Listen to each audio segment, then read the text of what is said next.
Nope. All right. Well, good afternoon, everyone. Welcome to our now fourth service. Our audience is growing a little bit, so welcome, everyone. Thanks to those who came back, and welcome those for the first time who came. So today we're going to talk about failure. So failure, and then we're going to link a couple of different topics that relate to some of the things we've discussed before. One of those things is discipline, and then the third thing is wisdom, and different aspects of each of those link back to some of the lessons that we talked about, particularly gratitude, and then also a little bit on morality and why we're here as part of this church. So in researching this topic, I came across a lot of sayings on failure and wisdom, and there's one that I like. It's by Ford, but I kind of tweaked it a little bit. And it's basically that no experience is a failure except that which teaches you nothing. So any time in our lives that we run into failure, that we failed to do something that we thought we were going to achieve, something didn't go the way we wanted, that opportunity is not really a failure unless we learn nothing from it. So as long as we learn from what it is that we're doing, we learn from our mistakes, then we are continually adding value to our lives and making ourselves better. It's a really important thing to remember because a lot of times, and particularly in our society, we're very focused on success. People who have made it, people who have achieved, and especially in the world of Facebook and social media, all we tend to see are the good things that people post. Right? So we have this illusion that everyone is successful and that we may not be, right? Because we have to live with the entirety of ourselves and our situation. And so if we pause to reflect that realistically no one gets through life without failure, and especially the people who have had great success usually have experienced failure over and over and over. There are great examples throughout history. Edison has a quote that says something along the lines of, I have not failed, but I have found 10,000 ways to do something wrong.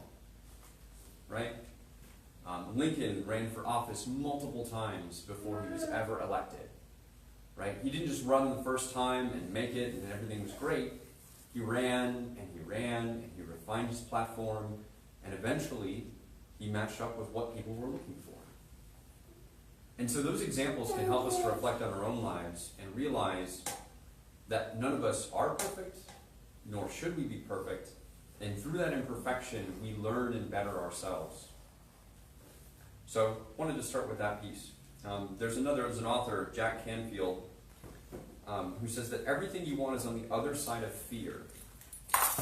Also in today's world, when we see people and their illusion of success and grandeur and happiness, right? A lot of times we think that it may not be for us, right? We talked about this when we talked about gratitude, that we have to allow ourselves to be happy. We have to give ourselves permission to be happy and to really work toward it. The same thing with failure and with trying, right? The only way we will never succeed is if we never try. And so one of the things we have to do is let go of the fear of failure. Failure is a great thing. Arguably, it's one of the greatest things. It's one of the ways that we find a way to write. Right? We'll talk about what it means to be a scientist and what it means to be a skeptic. But ultimately, it's about trying things, failing, and then trying again. The trying again is the key piece. If you quit, you have lost. But if you never quit, then you've never lost. There's a really great concept when it comes to life about finite and infinite games, right? So a lot of people, particularly in our society, have the idea that whatever it is that we're doing is a finite game. It has a clear end, there's a winner and a loser, right? And we have to win at that game. But life isn't like that. Life is an infinite game, right? So granted, there is a true beginning and an end, but there's no score. There's no winning at life. Winning at life means that you continue to play. You keep the play going, and ideally, and one of the fundamental pieces of an infinite game is that the infinite game is not a win-lose, it's a win-win. everybody can win in an infinite game. As long as you keep the game going, you keep the players involved, everybody can continue to win, as long as they keep that mindset. But if everything we fear is on the other, or everything we want is on the other side of fear, that means we have to let go of that fear to fail, right? So this church is a perfect example. I could have waited, and we could have waited until we had it perfect, right? We had every service together, we had a place, we had everything we needed, and it was perfect, right? But plans never survive first contact, it's a military saying.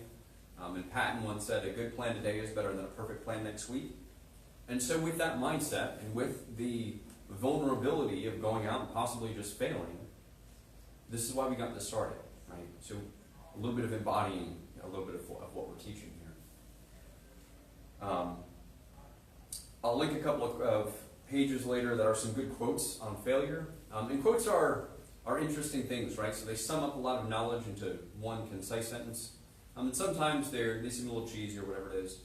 But again, none of these things are the answer, right? They are all frameworks through which we can reflect on our lives and figure out how to be better at being human, be better at living the life that we have and dealing with our situations. So I recommend you look through them. It's 30 on one and 10 on the other. And they'll just give you different ways to think about failure and different ways to think about trying. So I've got 2 kids, and of course one of the great things that you try and do for your kids is get them to try new things, right? Expose them to new experiences. But of course, like most people, we're happy with what is comfortable to us. And we talked about this in the happiness lessons in gaining perspective, and that is that comfort is the opposite of growth, right?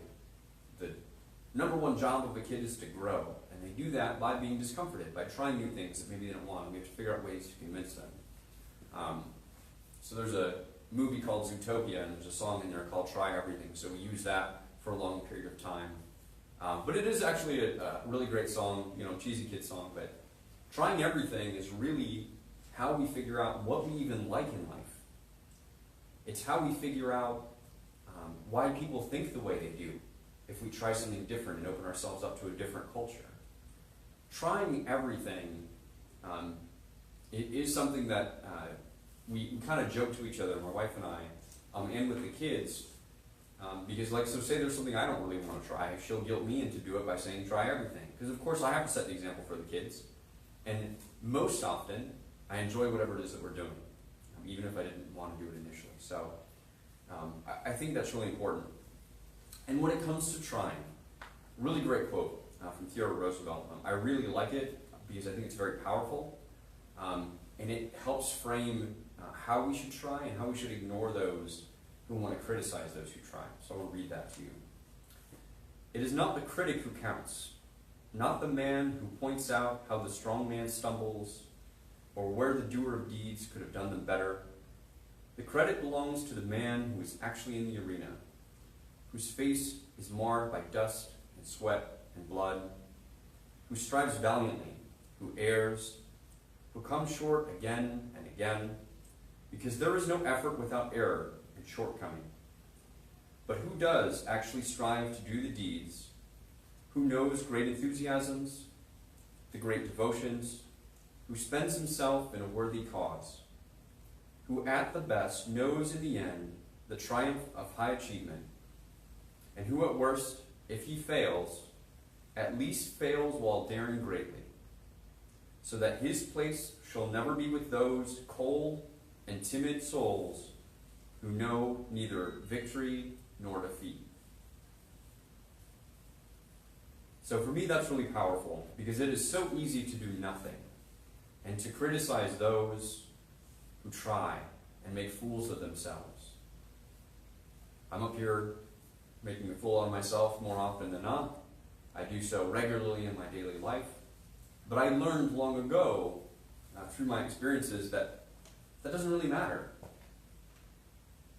It's not the failures that people will ultimately remember if you achieve greatness.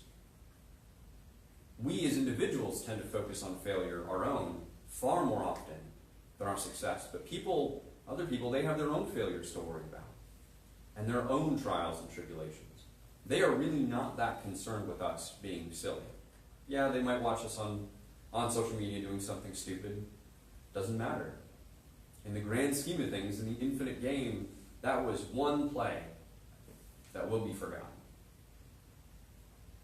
And so if we can remember that as we go forward, if we can choose the bold choice in whatever it is that we're doing, to move something forward, to face confrontation, to try something that we've been wanting to try but we're afraid to fail at, it will really help us move ourselves forward and be better.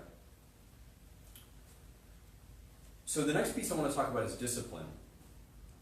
When it is that we try things, we often fail to take into account how much work it is. A lot of people have this idea that they aren't naturally talented and therefore we're not meant to do the thing that they think they want to do.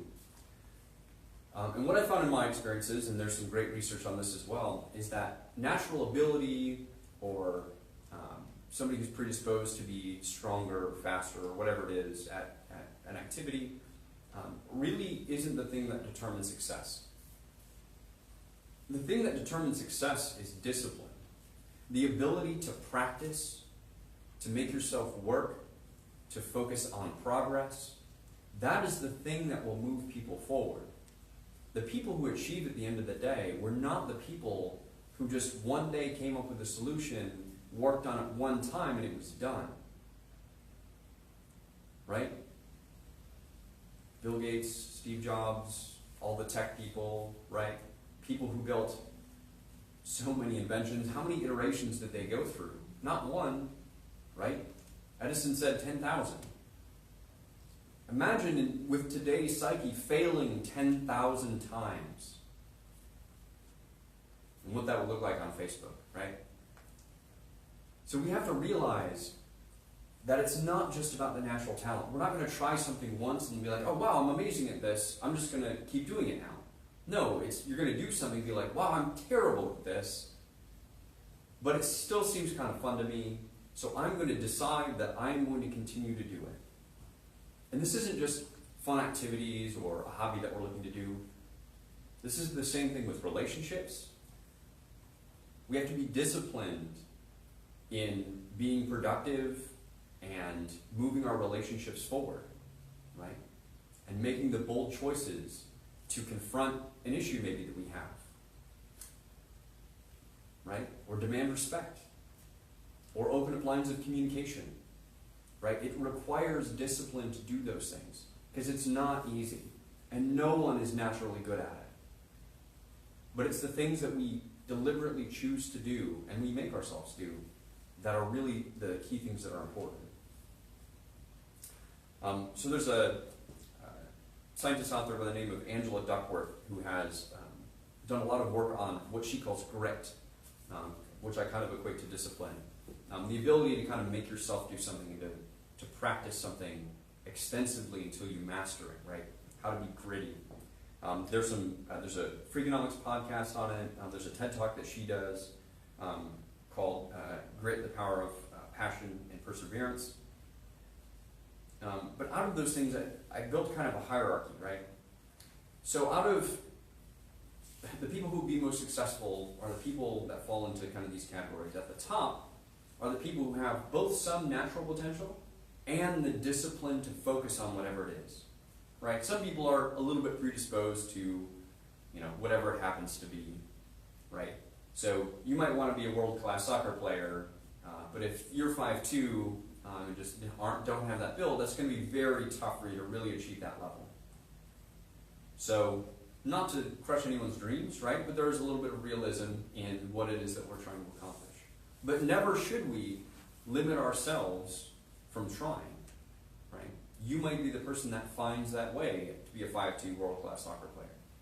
If it's something you love and you have the discipline to make it happen, make it happen. So that's category one. Category two, and this is where most of us can be, it's the people who are disciplined, period. They don't have any natural talent for anything, they're just disciplined. They are people who can manage their lives and manage their energy to to do whatever it is they want to accomplish. And I have seen this over and over again. People who are, particularly in high school, maybe find things easy, right? And there's some great studies on girls. When girls are growing up, they tend to develop faster than boys, right? Their mental capacity. So they tend to be better at math and reading early on. And they get praised for, oh, you're so smart, right? It makes them think it's an inherent quality. And then when they run into math that is hard, they question whether or not they are truly smart. And they turn away from subjects that give them a bit of challenge because they think it's supposed to be easy. Whereas boys early on struggle with those subjects and realize the struggle is part of what it is, and therefore kind of figure out how to work through that struggle, right? So again, it's about the discipline piece, not the natural talent. Boys and girls are equally good at math at varying times, right, based on their developmental timelines. But there's no reason why women aren't in the math and sciences other than our society sets unrealistic expectations of what it means to succeed. Our society says that, oh, people are naturally talented and you'll find the thing that you're supposed to do. Well, you only find the thing you're supposed to do by trying and failing at it. And if you've never tried and you think that, well, I'm just not good at this thing, you will never succeed at it. So most of the people would be in that middle category. The category of all you require is the discipline. And then in the lowest category are the people that just have a natural talent. Because they'll be good at it at first, and they'll get out there and they'll be better at people at the entry level, right? So if, let's say you all started a dance class today, there are going to be some people who are naturally better at dance, right? And they're going to feel like, oh, this is great, I'm really good at this, right? But then everybody else is working, and they're making themselves work through the hard things, and they're practicing. The person with just the natural talent, without the discipline, is never going to be a professional dancer. But the people with discipline may be. That's the big difference. And that's the thing that we need to realize if we want to achieve anything in our lives. It's the discipline that's the key. So we covered failure a little bit, discipline, and now on wisdom, which it doesn't seem to be purely related, but I really think it is, because we learn from failure. It's the discipline that gives us the mastery of whatever it is that we're going to do.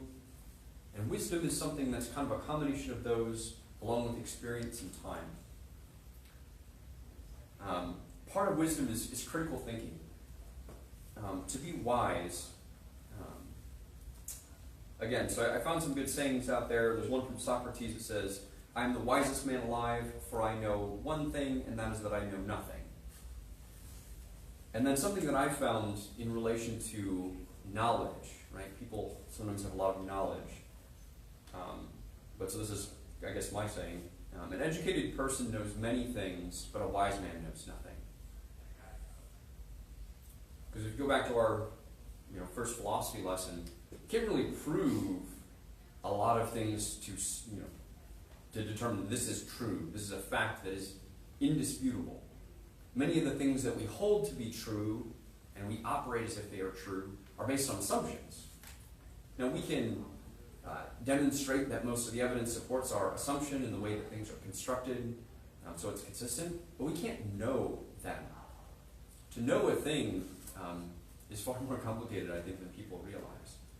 But also, isn't that important? The important piece in wisdom is that we question, that we leave room for error, right? And that goes back to the failure piece. I may think I know many things. I may think that this is a great lesson that is useful to people, but I may be wrong. And if I cannot be wise enough to realize that there is room for error, I will never get the feedback. I will never be able to receive it in a way that's meaningful and allows me to better the lesson, or better the church, or whatever it happens to be. And so to me, wisdom is a key piece of both failure and discipline because it causes us to be open and to be skeptical. So I want to give a couple of definitions of critical thinking and skepticism because they are inherently critical to wisdom. And then, of course, wisdom is important to the other two things we talked about. So critical thinking is a mode of thinking about any subject, content, or problem in which the thinker improves the quality of his or her thinking by skillfully analyzing, assessing, and reconstructing it. Which means that we're reflecting on the ways that we're thinking and how we could be wrong. And then another definition, this is still the same definition. Critical thinking is self-directed, self-disciplined, self-monitored, and self-corrective thinking, right? And I'll send the links for where I got those from. And then another definition is disciplined thinking that is clear, rational, open-minded, and informed by evidence, right? So none of those things deal with certainty, knowledge, truth, or fact, right? Critical thinking is really at the core of what this church stands for questioning, for improving things, for making things better, starting with ourselves, then our communities, then humanity, right? And this is basically, that's scientific thinking in a nutshell, right? You have an idea, you realize you could be wrong, you come up with a hypothesis or theory, you test it, right? You find evidence that supports it or doesn't support it, you make a determination. Is this good enough for me to operate on, or do I need to gather more data? And this isn't as mind-boggling as proving the Big Bang Theory or anything else. This has to do with small things in our lives. Is it more effective for me to get up at 7 o'clock or 8 o'clock in the morning? Well, you can run an experiment on that. Is this a good way for me to lose weight or get in shape?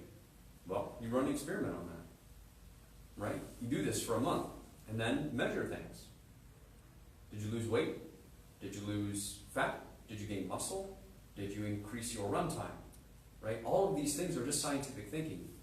And then realizing that I start with a hypothesis. I could be wrong. I test it. I find out whether or not I was. I figure out if I can attribute these gains or losses to anything else.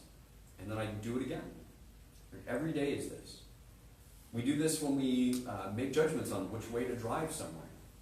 I think this one will be better. And then you do it. And you find out if you were right or not, based on the knowledge that you had. And so it's not something so incomprehensible as I think some people think critical thinking really is. It's hard to be good at, though. To be truly self-reflective and critical of yourself is really the only way to be a critical thinker, right? To realize that you can always be wrong. But then going back to the lesson of failure, being wrong is not bad as long as you can learn from it.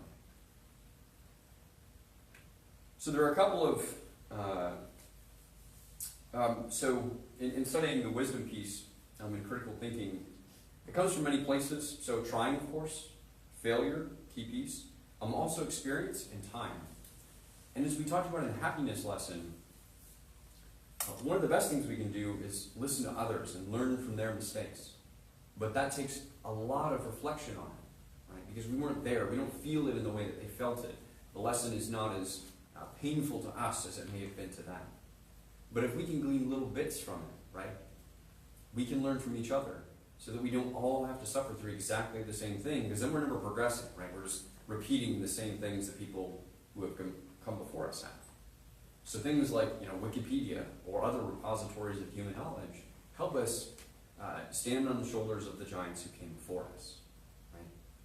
That's the whole point of humanity. We've progressed this far, not by starting from the beginning with every birth, but by starting ahead, by giving the people who come after us a head start and giving them the ability to progress.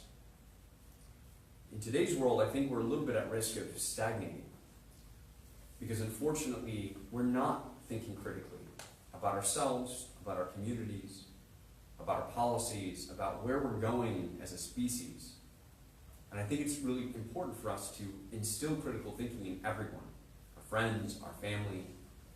And it doesn't have to be this argument where you're right. Right? So we discussed this in a couple of different places. It's not about being right, because it's impossible to prove rightness, right? To know a thing. I know this is true, and I have to prove it to you, and I have to convince you. It's really just about instilling a sense of doubt in their certainty. Get them to consider it. Get them to change themselves, because you cannot change other people. You can only offer them pathways through which they can change themselves. And to wrap up, and to link back to something we talked about before in virtues, right? So we talked about virtue last time. Magnanimity, so humility, is kind of the key virtue in all of these things: failure, discipline, and wisdom. So failure in the sense that we have to realize that we will fail, right? We have to be humble enough to realize that we are not going to achieve success in every single thing that we do. We will fail. We have to realize that. And then also in wisdom and in critical thinking, we have to be humble to realize that we do not know everything. We cannot know everything. And we could be getting things wrong all the time.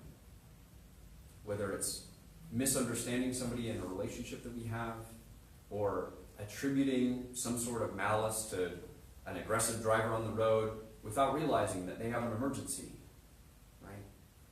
We have to be humble and realize that we can often be wrong. And so what we should be doing is picking the path that really makes the most sense and the most advantage for everyone: ourselves, our community, humanity.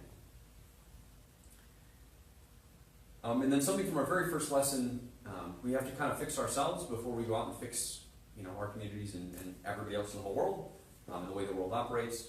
So self-improvement really precedes community improvement. So if we can work on ourselves and we can be open to change and we can be open to growth, not only does that put us in a better position to help others, but it is actually the inspiration for others around us. If they see that we can make a change and it is possible to do, and they know that you all are friends, you're basically in the same group and category, and maybe I can do that too. Maybe I could get in better shape. Maybe I could have a happier, healthier relationship.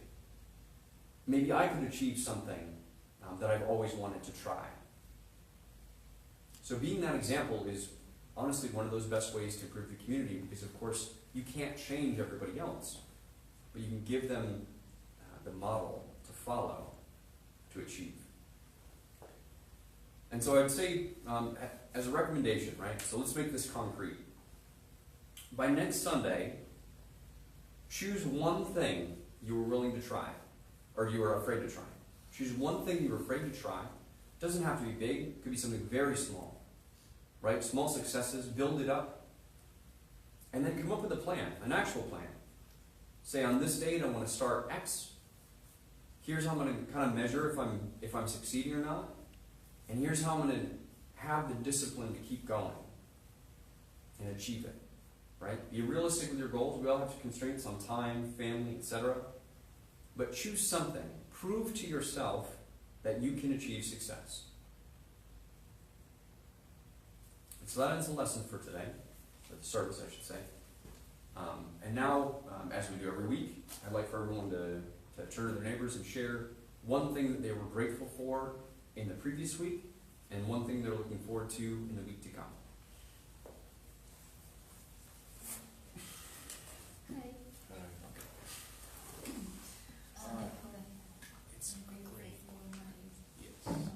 And for those of you at home, I would recommend that you just put something on the Facebook if you're watching.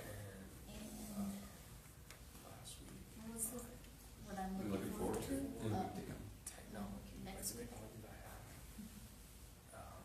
me the ability to research things and stuff like that. So Spend time with my really family. grateful. That's a good one. Sure. Stuff like that, yeah. I'm grateful for Are you in a college or? Oh, no. my job and my friends. But yeah, that's all. Look forward to Brunswick? medical I course was in the next so couple of weeks. grateful for And I could afford braces for my son. Oh, got a, Yeah. to He's happy. a memorial service today. It's going to be a fish fry outside at 4 o'clock. yeah. Really make it It's going to be hot. sad. There's going to be a lot of people there. I'm a coworker. It was small and She big. had lung cancer and she's been in the hospital for 2 months. Just been dragged out. Get that, yeah. So, That'll be, I'm actually kind of looking forward to it. Just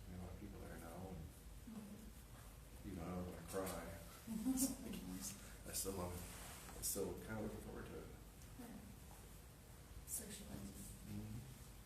All right. So what do y'all have? Who would like to share?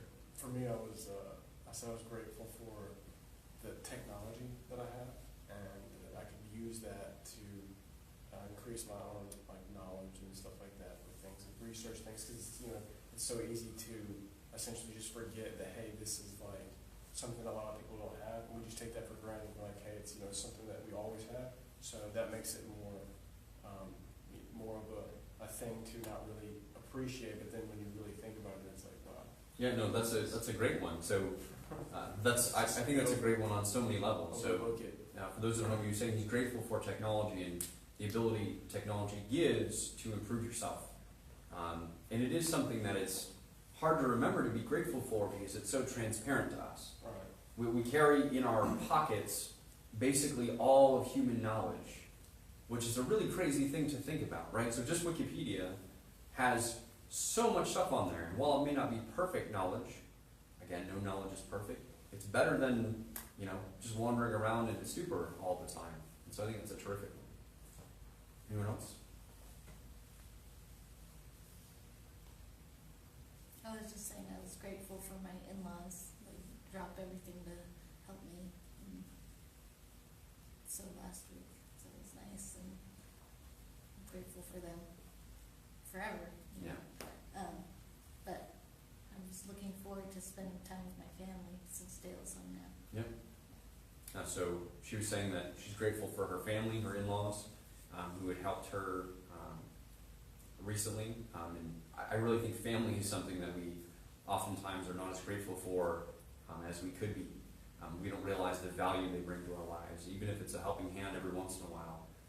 I know I'm particularly grateful for my mom because she comes down and helps with the kids every once in a while. And not having her near is a very difficult thing for us. We wish she were around a lot more often, honestly. And then she was saying she looks forward to spending time with the family because her husband recently came home from a work trip. So I think those are both great things. And they're small, right? Just little things that we have to call out in our minds and realize that we are grateful for them and we are looking forward to the things that we have in front of us. So with that, thank you all for being here today. We can chat afterward, and thank you all for tuning in at home.